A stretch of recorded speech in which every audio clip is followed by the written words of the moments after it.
सेठों के समय की रसोई। यहाँ पर एक चूल्हा हमें देखने को मिलता है। ये उस समय की चक्कियां यहाँ पर रखी हुई है, चक्की के पार्ट है। छोटी अलमारी है। धुएं के निकास के लिए ये वाला पॉइंट बना हुआ है। इस वाले पॉइंट से होकर धुआं ऊपर की तरफ जाता था। उखल हमें दिखाई दिया है। उखल होता है, उखल मुसल, जिसमें चूरमा कूटा जाता है। ये है एक, ये खिलौना गाड़ी में दिखाई दी है। उस समय का परिंदा है।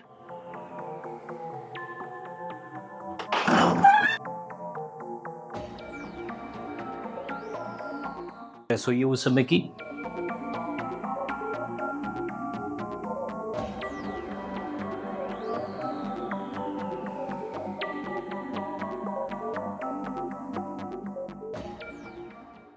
शेखावटी, जो कि हवेलियों के लिए जाना जाता है। यहाँ पर सेठों ने एक से बढ़कर एक भव्य हवेलियों का निर्माण करवाया। शेखावटी में मुख्यतः नवलगढ़ है, जिसे हवेलियों का शहर कहा जाता है। यह हवेलियों का गढ़ है और यहाँ पर सेठों के ठाट आज हमें देखने को मिलते हैं। इनकी हवेलियों का जो स्थापत्य है, यहाँ की जो चित्रकारी है और सेठों का जो एंटीक सामान है, उसको देखकर हम आसानी से समझ सकते हैं कि उस समय के सेठ लोग कितना भव्य और ऐश्वर्यपूर्ण जीवन व्यतीत करते थे। आज हम आपको जो हवेली दिखा रहे हैं, यह नागरमल सेठ जी की हवेली है, जो काफी बड़ी हवेली है। यह हवेली का प्रथम तल है। यहाँ पर सेठों की बैठक कक्ष है, जहां पर सेठ लोग पहले वार्ता किया करते थे।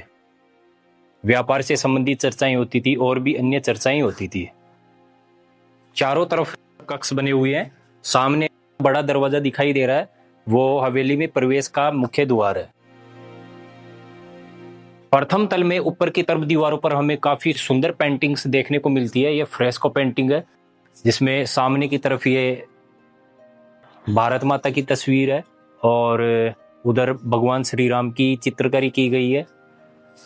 इधर भगवान कृष्ण जी की लीला का चित्रांकन है, जिसमें वो होली में रंग खेलते हुए नजर आ रहे हैं। यह भी भगवान कृष्ण उद्यान में बैठे हुए हैं।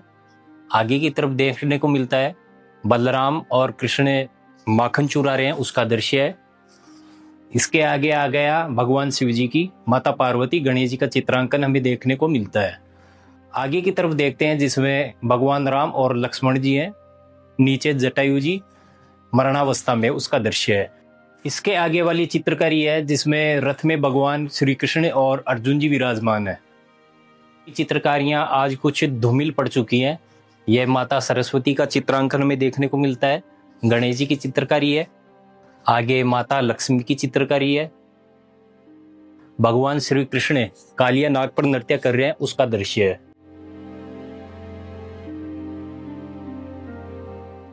हवेली का मुख्य भाग इधर से होकर जाएगा, जिसमें हवेली में जो भी रसोइयां, परिंदे वगैरह हैं, सेठों के जो शयन कक्ष होते हैं, वो सब कुछ हमें देखने को मिलेगा।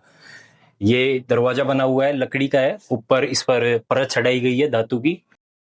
इसकी बाहियों पर भी हमें सुंदर नक्काशी देखने को मिलती है, लकड़ी की है। ऊपर की तरफ भी चिड़ियों की आकृति इसमें बनाई गई है। इससे ऊपर भगवान गणेश जी का जो स्थान है वो बनाया गया है, इनकी आकृति बनाई गई है।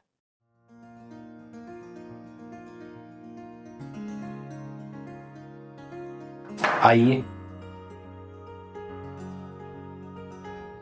यह हवेली का मुख्य आंगन है, जिसके चारों तरफ बड़े बड़े कक्ष, रसोइयां, परिंदे बने हुए हैं।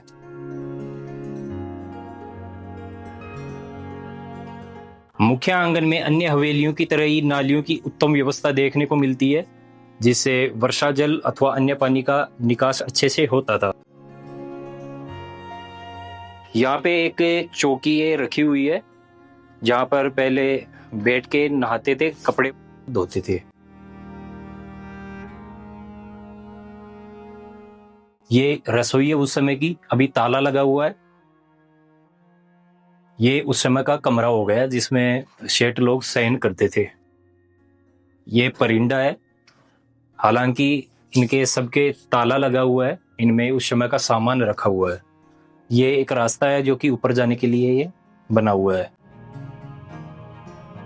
यह वाला एक बड़ा कक्ष है, जिसमें लॉक लगा हुआ, बहुत बड़ा कक्ष है। और ये एक और कक्ष आ गया। ये संभवतः मेरे हिसाब से ये भी रसोई है।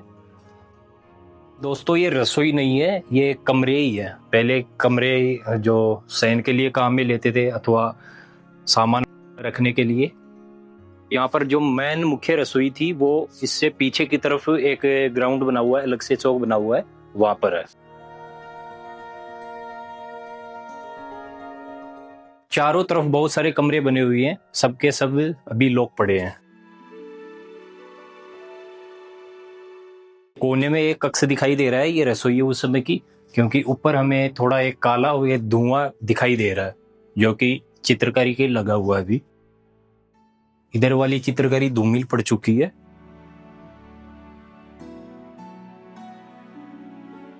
ऊपर की तरफ ज्यादातर कृष्ण लीला का चित्रांकन देखने को मिलता है। आगे भगवान विष्णु की चित्रकारी है, इधर भी कृष्ण लीला का चित्रांकन है। श्री राम हनुमान जी का ये चित्र बनाया गया है। कोने में वो चित्रकारी दिखाई दे रही है, वो अर्जुन की चित्रकारी है जब द्रौपदी का स्वयंवर होता है, तीर चलाते हैं मछली की आग में, उसका दृश्य है। इससे आगे राम लक्ष्मण जी की चित्रकारी है। आगे देखेंगे माता लक्ष्मी की चित्रकारी है, शिव जी की चित्रकारी आ गई।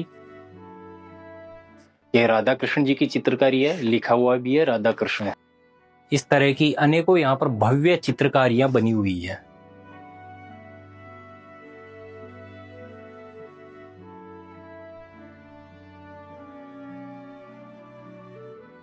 ये गरुड़ और हाथी की चित्रकारी है। इसमें गरुड़, हाथी और मगर दिखाई दे रहे हैं। मगर और हाथी का जो युद्ध हुआ था, तब हाथी ने विष्णु भगवान को पुकार लगाई थी, उसका दृश्य है। यह यशोदा मैया दही बिलो रही है, उसकी चित्रकारी है।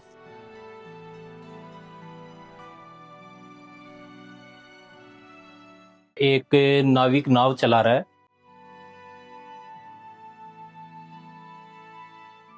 ऐसी चित्रकारी आज के समय में बन पाना संभव ही नहीं है, क्योंकि ये जो चित्रकारियां बनाई गई थी ये प्राकृतिक रंगों से बनाई गई थी। खनिज पदार्थ और उनमें जो फूल पत्तियों का जो रंग होता है उसका पेस्ट करके इनको बनाया गया था। और ये फ्रेस्को पेंटिंग है,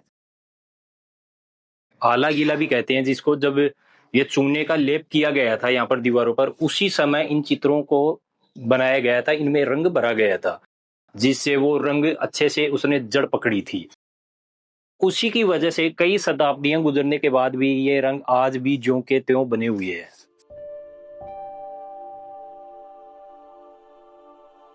हर दरवाजे के ऊपर भी हमें काफी बड़ी चित्रकारी देखने को मिलती है, जिसमें अनेकों महापुरुषों की चित्रकारियां बनी हुई है।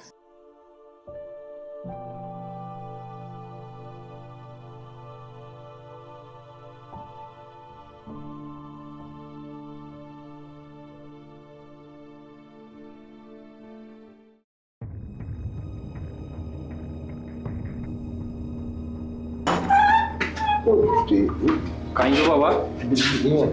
बिल्ली से। ये वाला हवेली में अलग से भाग बनाया गया है जिसमें रसोई वगैरह है और भी अन्य कक्ष बनाए गए हैं। जब यहाँ पर कोई भी बड़े प्रोग्राम होते थे, त्योहार होते थे, तो बड़ा भोज का आयोजन होता था, तो यहाँ पर वो बनाया जाता था खाना। उस समय की रसोई है।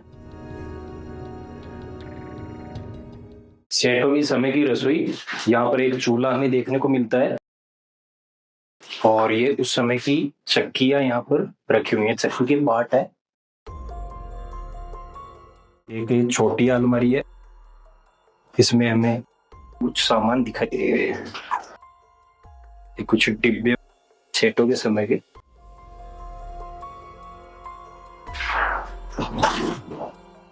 रसोई की दीवार और छत पूरी की पूरी आज काली पड़ चुकी है।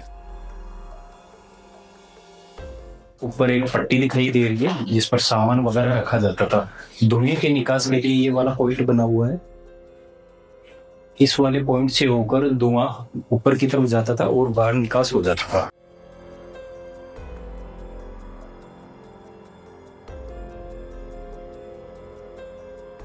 यह भंडार कक्ष था पहले।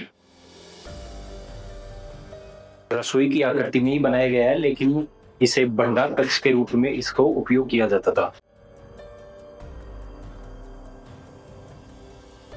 ये उस समय का एक उखल हमें दिखाई दिया है। जो उखल होता है, उखल मुसल, जिसमें चूरमा कूटा जाता है, ये है। एक ये खिलौना गाड़ी में दिखाई दी है, घर के जो छोटे बच्चे होते थे उनके लिए बनाई जाती थी।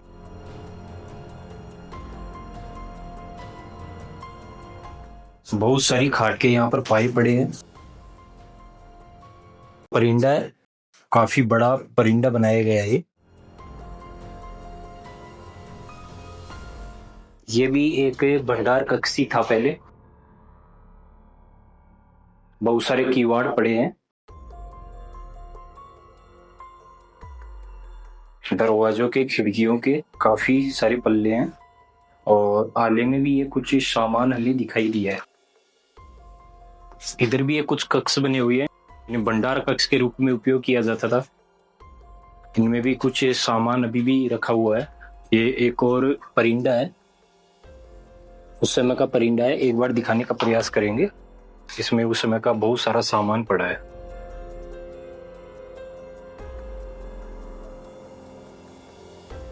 चूल्हा भी रखा है इसमें मिट्टी का। तो वही सेठों के ठाट आप देखिए, उनका क्या ऐश्वर्य था। कितनी बड़ी दूरी में इन्होंने इमारतों का निर्माण करवाया, और इनके पास इतना ज्यादा पैसा इसलिए है क्योंकि ये देश विदेश में बहुत उच्च स्तर पर व्यापार कार्य करते थे। विदेशों से इन्होंने बहुत पैसा कमाया भाई।